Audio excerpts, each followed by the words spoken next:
আমি একটা সুযোগ পাচ্ছি বলে আপনার এত অসহনীয় হয়ে রাস্তাঘাটে মানুষজনকে দিয়ে আবার এমন সংগঠক তৈরি করেছেন যারা ভালো ভাষা দিয়ে কথাও বলতে পারে না, বলে যাচ্ছে, আরেক পক্ষকে উস্কাচ্ছে রীতিমতো। আমি ধৈর্য ধরতে বলছি, আমরা বলছি সমানে ধৈর্য ধরুন আপনারা। প্রত্যেকটি যেখানেই সমঝোতা করে সম্মান করে যে আসনটি দেওয়া হচ্ছে সেখানেই তারা এই আচরণ করছে। এইগুলো তো এগুলো যদি সমাধান না করা হয় আজকালের মধ্যে, তাহলে কিন্তু এই জোট বলেন বা যারা নির্বাচন করতে যাচ্ছেন প্রত্যেকে ঝুঁকিতে পড়বে।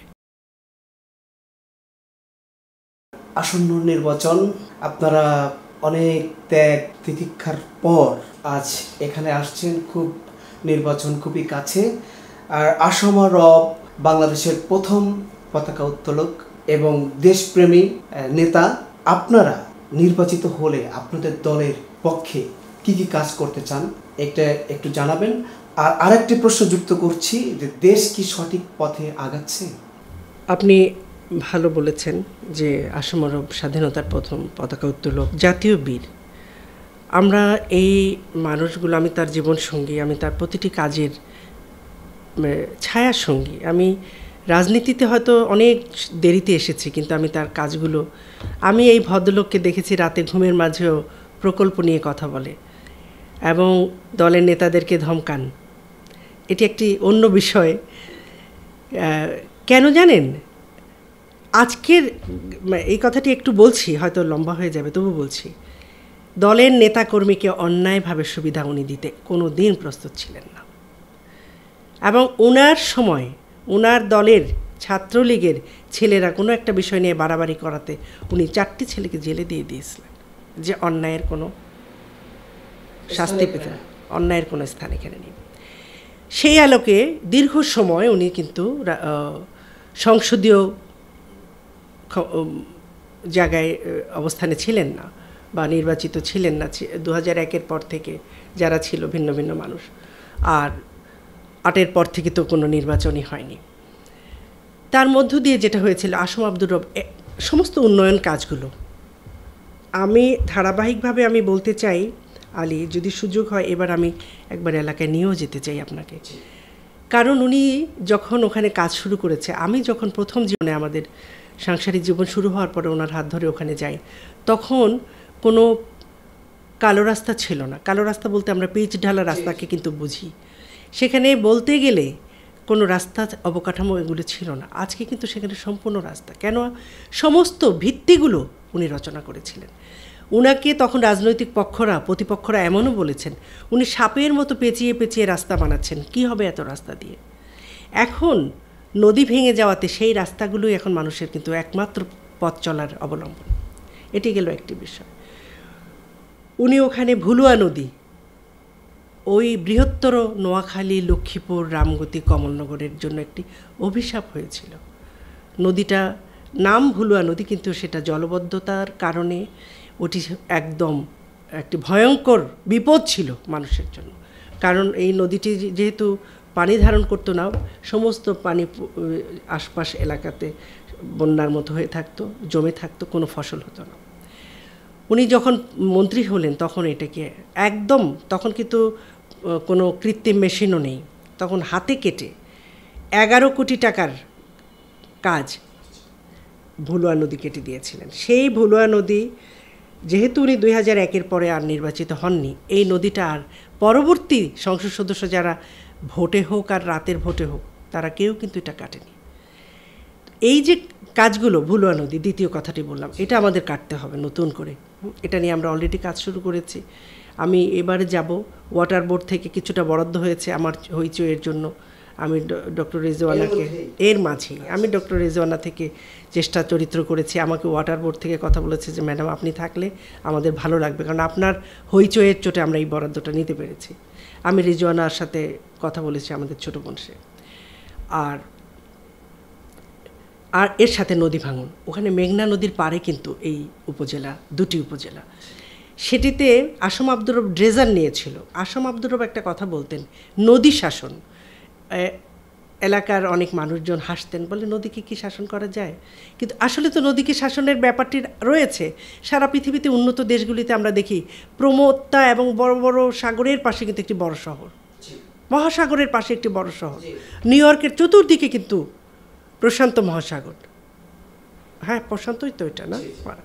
তো এই জায়গাটিকে উনি শাসন বলতেন, এরা সাধারণ মানুষ তো সেটা বুঝতেন না। যাই হোক, ড্রেজার যখন নেওয়া হলো, ড্রেজার কাটতে শুরু করলো, ঠিক সেই সময় নির্বাচন এসে গেল। 2001-এর কথা বলছি।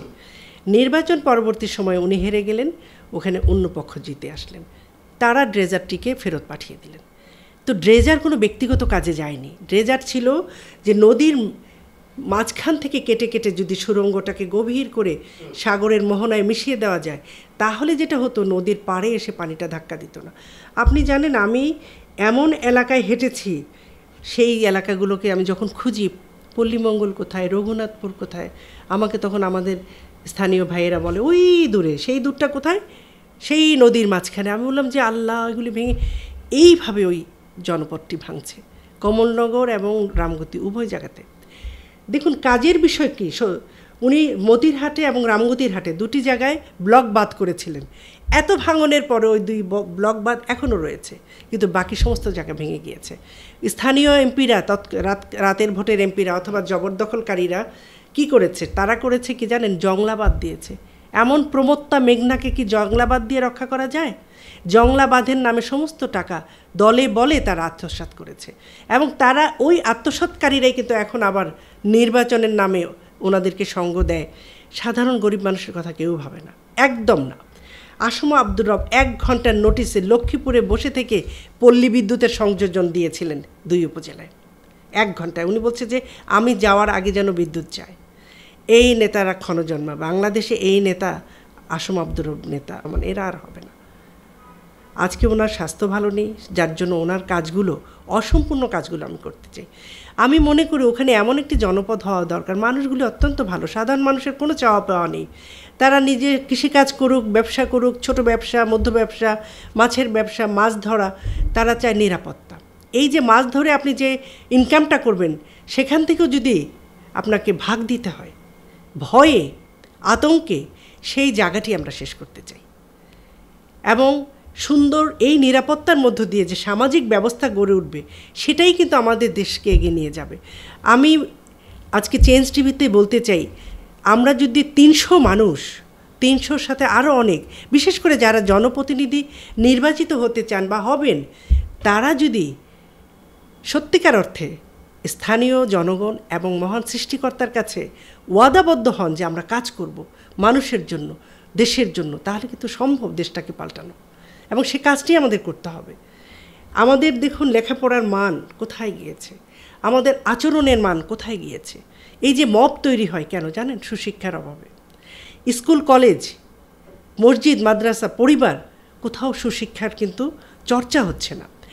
এই চর্চা না থাকার কারণে যেটা হয়, মানুষের যাহা ইচ্ছা তাহা, স্বাধীনতা ভালো, কিন্তু স্বাধীনতা তো এখন স্বেচ্ছাচারিতা হয়ে যাচ্ছে। রাস্তাঘাটে দুর্ঘটনা ঘটে যায়, কেউ দাঁড়ায় না, দুর্ঘটনা থেকে কাউকে রক্ষা করে না, বরঞ্চ সে ভিডিও করে। কেন আমাদের এই প্রবণতা হলো? এবং যদি কেউ কথা বলতে যায়, ও পাল্টা প্রশ্ন করা হয় আপনি কে? কিন্তু আমরা কেন ভুলে যাই আপনি কে? সে তো এই সমাজের অংশ। নিশ্চয়ই একটা দুর্ঘটনা হলে, একটা অন্যায় হলে সে প্রতিবাদ করবে। আমার মা বলতেন যে অন্যায় এর প্রতিবাদ করে না চোখে দেখে, সেও তো অন্যায়কারী। এবং উনি দুঃখ করতেন যে এই সংখ্যা কমে যাচ্ছে বলেই আমরা আজকে এত ধরনের সামাজিক অনাচারের মুখোমুখি। সামাজিক অনাচার একদিনে তৈরি হয়নি, সামাজিক অনাচার হয়েছে এই নির্লিপ্ততা থেকে। আমরা অনেকে মনে করি আমার কি, এইটি ঠিক নয়, কিন্তু আমার অনেক দায়িত্ব রয়েছে। আমাদের একসময় দেখা যেত যে কোনো একটি কাজে অভিভাবকদেরকে খুব গুরুত্ব দেওয়া হতো, এখন আমি দেখি অনেক কাজে অভিভাবকদের কোনো গুরুত্ব দেওয়া হয় না। তার মানে এই নয় যে আমরা তারুণ্যকে বা যুবকদেরকে বা নতুনদেরকে, নতুন প্রজন্মকে আমরা চাই না, আমরা অবশ্যই চাই, কিন্তু তাদেরকে সুযোগটা দিতে হবে তৈরি হওয়ার।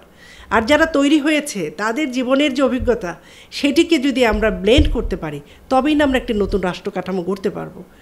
আমাদের আচরণ শুদ্ধ হবে, আমাদের লেখাপড়ার মান বাড়বে। আমাদের এখানে এই যে আমি খুব দুঃখ পাই যখন দেখি যে আমাদের যে শিক্ষাটা হচ্ছে এখানে শহর কেন্দ্রিক লেখাপড়া কিছুটা হয়, কিন্তু গ্রামে সত্যিকার অর্থে কোনো লেখাপড়া হয় না। আমি নিজে একটা প্রতিষ্ঠানের সাথে দীর্ঘদিন ছিলাম, কিন্তু আমি খুব দুঃখিত যে ওই সমস্ত প্রতিষ্ঠানে, আমি একটি বলে না, কোনো প্রতিষ্ঠানে কি ভালো করে শিখিয়ে পড়িয়ে যে সুশিক্ষিত করে তোলার ওই জায়গাটির বড় অভাব। এর সাথে আমাদের আসছে, এখন আমরা নির্বাচন পূর্ব সময়টিতে নিয়ে কথা বলছি, এমন সব কথা হচ্ছে, এমন আচরণ হচ্ছে। গতকালকে তো গুলিবিদ্ধ হলো একজন। আমার এলাকায় কথা হচ্ছে ঢুকতে দিবেন না, পাখির মতো উড়িয়ে দেবেন, ধুলার সাথে মিশিয়ে দেবেন। এগুলো কোন ধরনের কথা? কি বলতে চান? এই বাংলাদেশ, এই রাষ্ট্র কি আপনার একার? এটা তো সবার। এই যে বৈষম্য বিরোধী যে আন্দোলন তৈরি হয়েছিল, এখান থেকেই তো তৈরি হয়েছিল। আর রাজনৈতিক যে অঙ্গীকার, তার সাথে এই আচরণ তো যায় না। আমরা তো সবাইকে নিয়ে ভালো থাকতে চাই। আমি একটা সুযোগ পাচ্ছি বলে আপনার এত অসহনীয় হয়ে রাস্তাঘাটে মানুষজনকে দিয়ে আবার এমন সংগঠক তৈরি করেছেন যারা ভালো ভাষা দিয়ে কথাও বলতে পারে না, বলে যাচ্ছে, আরেক পক্ষকে উস্কাচ্ছে রীতিমতো। আমি ধৈর্য ধরতে বলছি, আমরা বলছি সমানে ধৈর্য ধরুন আপনারা। প্রত্যেকটি যেখানেই সমঝোতা করে সম্মান করে যে আসনটি দেওয়া হচ্ছে, সেখানেই তারা এই আচরণ করছে। এইগুলো তো এগুলো যদি সমাধান না করা হয় আজকালের মধ্যে, তাহলে কিন্তু এই জোট বলেন বা যারা নির্বাচন করতে যাচ্ছেন প্রত্যেকে ঝুঁকিতে পড়বে। বলে কিভাবে না, মানুষ তো, আমি বলেছি তো 48% মানুষ কিন্তু সিদ্ধান্ত নেয়নি কোথায় তার ভোটাধিকারটা প্রয়োগ করবে সে। সুতরাং আমাদের সকলকে মাথায় রেখে আমাদের কাজগুলি করতে হবে। আমাদের এই সমস্ত যারা করছে অনাচারগুলো, জোট যাকে ঠিক করেছে, দল যাকে ঠিক করেছে, যুগপৎ আন্দোলন যেটা ঠিক করেছে, সম্পূর্ণ পরিকল্পনা শেষ হয়নি এখনও। পথের মাঝে আপনি কেন বাধা দিচ্ছেন? আপনি অপেক্ষা করুন, দেখুন কি হয়। প্রত্যেকটি, আমি বাঞ্ছারামপুরটা বললাম, আমার এলাকার কথা বললাম, আমাদের এলাকার কথা বললাম, মানে ভয় ভীতিকর পরিস্থিতি তৈরি করা। আমাদের অনেক সংগঠক বলে আমরা আর কত সহ্য করবো। আমি সহ্য করতে হবে, ধৈর্যই আমাদের পরীক্ষা। এর মধ্য দিয়ে আমি মনে করি যে আমি যে বার্তাটি দিতে চাই যে এই অসভ্য অশালীন আচরণ থেকে বিরত হতে হবে, তবে রাষ্ট্র এবং একটি এলাকাকে আমরা গড়তে পারবো। এবং সে বিষয়ে যারা এখন থেকে মনোযোগী হবেন না, তাদের বিষয়ে নিশ্চয়ই সংশ্লিষ্ট মহলরা ব্যবস্থা নিয়ে নেবেন খুব দ্রুতই।